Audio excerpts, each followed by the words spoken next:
Shalom teman-teman semua. Wow, luar biasa sampai belakang-belakang ya. Wow, emang setiap kali ibadah selama ini apa hari ini aja?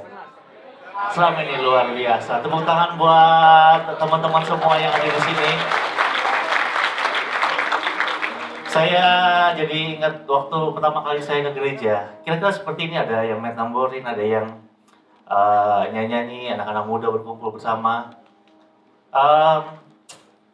Saya sebenarnya begitu masuk ke sini, saya udah merasakan, wah gila, tempat ini penuh Roh Kudus banget. Serius gue. Gue begitu masuk tempat ini kayak ada kayak gue kayak apa ya? Gue nggak bisa jelasin, tapi pas saya pengen nangis terus. Padahal saya belum mulai. Aduh.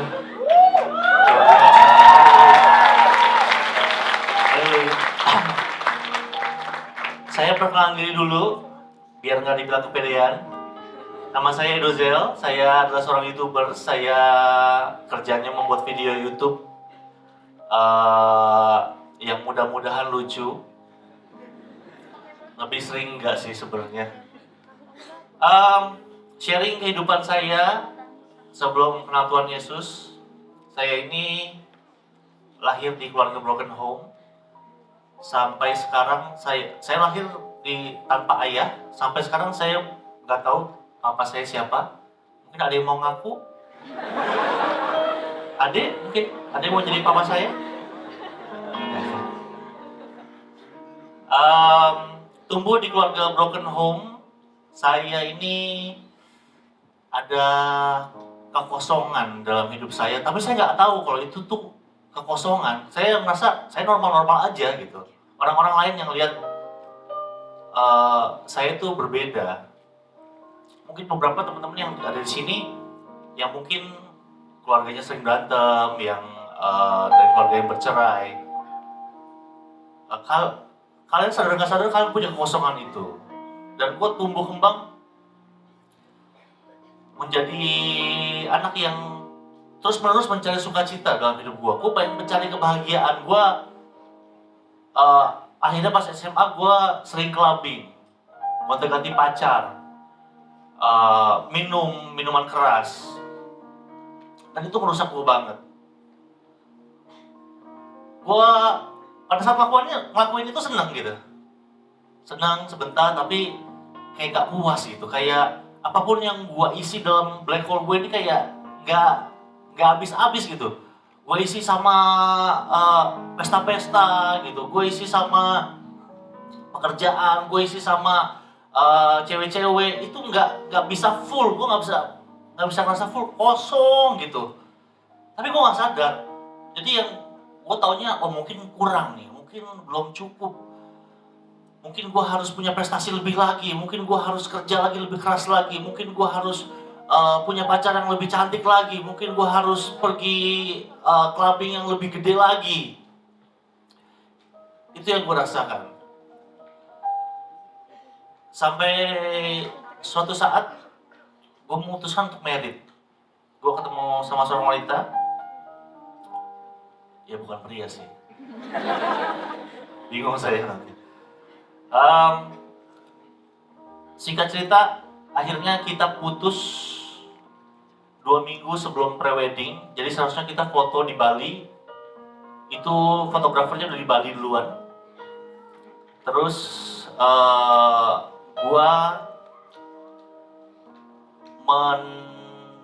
mendapatkan calon istri gua lagi karaoke sama cowok lain. Situ gua marah, gua emosi, gua nggak bisa kontrol diri, akhirnya kita putus. Di situ adalah momen dimana gue down banget, titik terendah dalam hidup gue.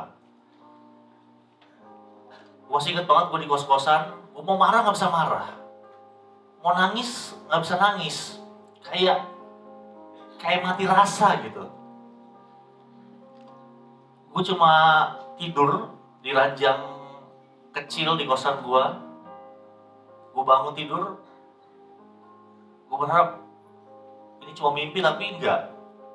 Gue mau tidur lagi, berharap, aduh, gue bangun, mimpi dong. Gue bangun masih di situ juga. Gue mau makan aja, nggak punya tenaga. Tapi bukan karena lemas, enggak, tapi karena hati gue kayak, udahlah, mati aja deh, begini aja. Berhari-hari gue terkapar di kos-kosan, kosong, hampa. Gue yakin gue mau nangis tuh, pengen banget nangis, nggak bisa. Kayak mau marah, tapi mau marah sama siapa gitu.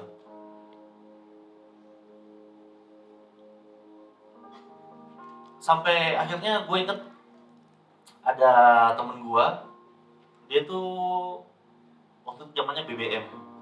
Dia tuh kalau update status tuh firman Tuhan, lagu-lagu gereja. Terus gue mikir, apaan sih nih orang gitu.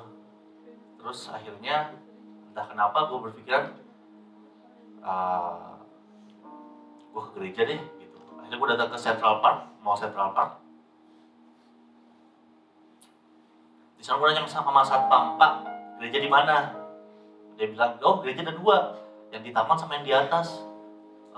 Yang mana ya, Mas? Dia bilang, yang dekat aja lah, Pak. Udah saya naik ke atas, saya ikut ibadah. Pas dengar khotbah saya nangis. Di mana-mana kan orang kalau nangis tuh pas lagi penyembahan gitu kan. Ini lagi khotbah saya nangis sendirian gitu. Udah konsentrasi saya. Soalnya saya nangisnya tuh udah tahapnya nangisnya jelek gitu. Jadi kalau nangis biasa kayak gitu kan. Terus ada yang saya udah gitu. Padahal nggak tahu khotbahnya apa, saya nggak ngerti. Udah jelek banget ya pokoknya, ganggu orang ibadahnya saya itu. Sampai sebelah saya ibu-ibu kasih saya tisu, karena dia tahu saya nggak bawa tisu, saya begini-begini gitu. Terus akhirnya, tapi sepulang dari situ saya lega. Saya ngerasa, wah gila, ini gue bisa nangis gitu. Minggu berikutnya gue datang lagi, gue bisa nangis lagi. Begitu terus. Gue datang ke gereja cuma pengen lega aja gitu, pengen nangis aja gitu. Karena gue melihat setiap kali gue ke gereja, gue tuh ada kelegaan, ada sesuatu yang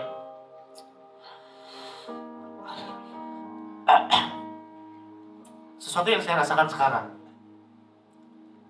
Gak tahu apa, tapi dalam diri saya percaya.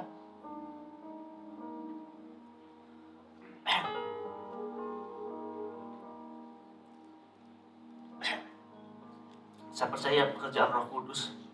Saya merasa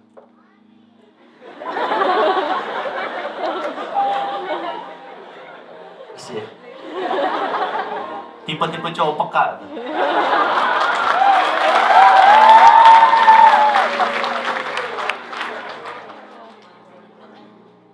Udah punya pacar? Hah? Udah menikah. Berarti belum punya pacar. Punyanya istri.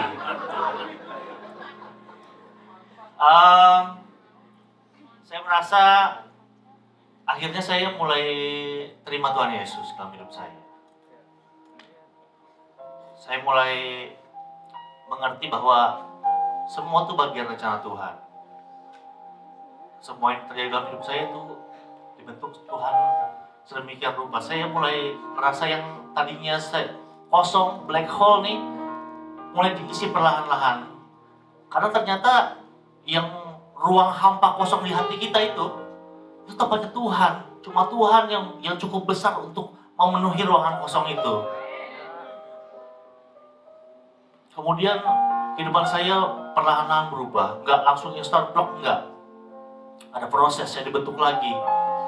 Tapi yang jelas, saat ini saya percaya saya adalah YouTubers yang paling diberkati. Karena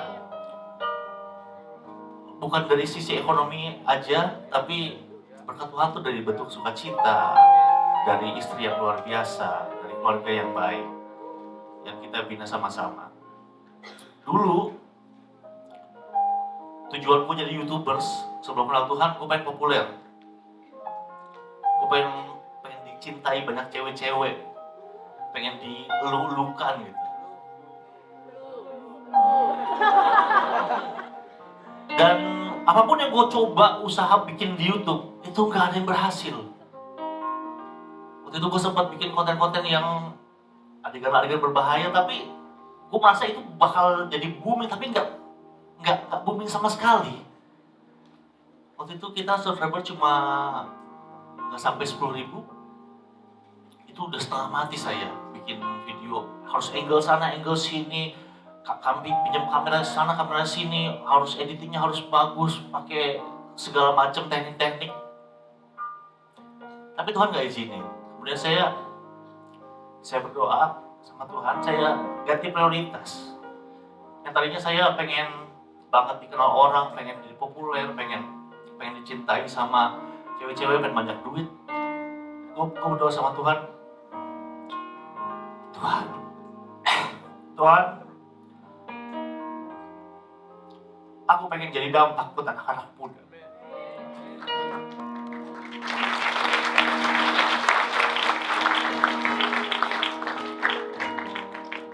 Karena teman-teman ini di masa yang berat.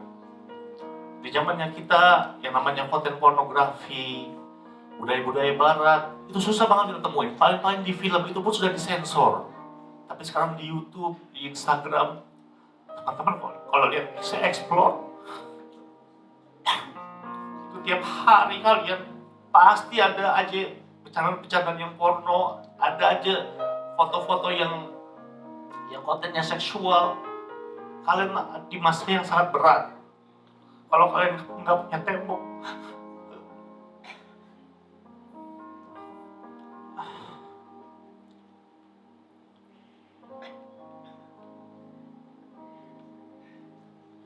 kalau kalian nggak punya tembok yang kuat untuk membuat kalian tetap terlindungi,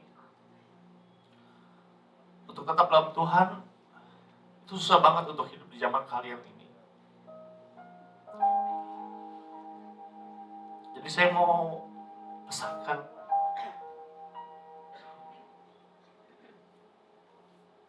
jadi saya mau pesankan buat teman-teman semua. Satu, kelilingi kalian dengan teman yang cinta sama Tuhan. Saya percaya banget bahwa pergaulan yang buruk merusak kebiasaan yang baik. Dan di tengah-tengah dunia yang begitu mudah akses sana sini, kelilingilah kalian dengan orang-orang yang baik. Teman-teman sebelah kalian yang datang ke gereja hari ini, saya percaya bukan kebetulan kalian di sini. Kalian bisa berteman satu sama lain. Dan setelah saya berdoa sama Tuhan, saya bilang saya mau jadi dampak Tuhan. Dalam waktu 1,5 tahun, subscriber kita dari 8.000 jadi sekarang 860.000 subscribers. Semuanya karena Tuhan. Kalau kalian lihat channel gua, video kita nggak bagus-bagus banget. Dari segi videografi kita jelek banget deh. Karena saya nggak punya pendidikan sinematografi. Saya bukan datang dari fotografer, bukan dari videografer, bukan. Kalau kalian lihat parodi-parodi gua, itu suaranya fals semua. Karena saya memang nggak bisa nyanyi. Tapi di situ gue sadar bahwa gue bisa sampai di sini itu bukan karena kekuatan gue, bukan karena kekuatan teman-teman gue, bukan karena kekuatan dari teman-teman manajemen, tapi karena Tuhan yang mau. Karena gue berdoa untuk dijadikan, untuk bisa jadi dampak buat teman-teman. Karena itu meskipun gue bukan YouTubers yang terbaik, tapi Tuhan mau angkat dan bawa sampai sini. Dan itu semua pure karena Tuhan baik. Itu aja, terima kasih.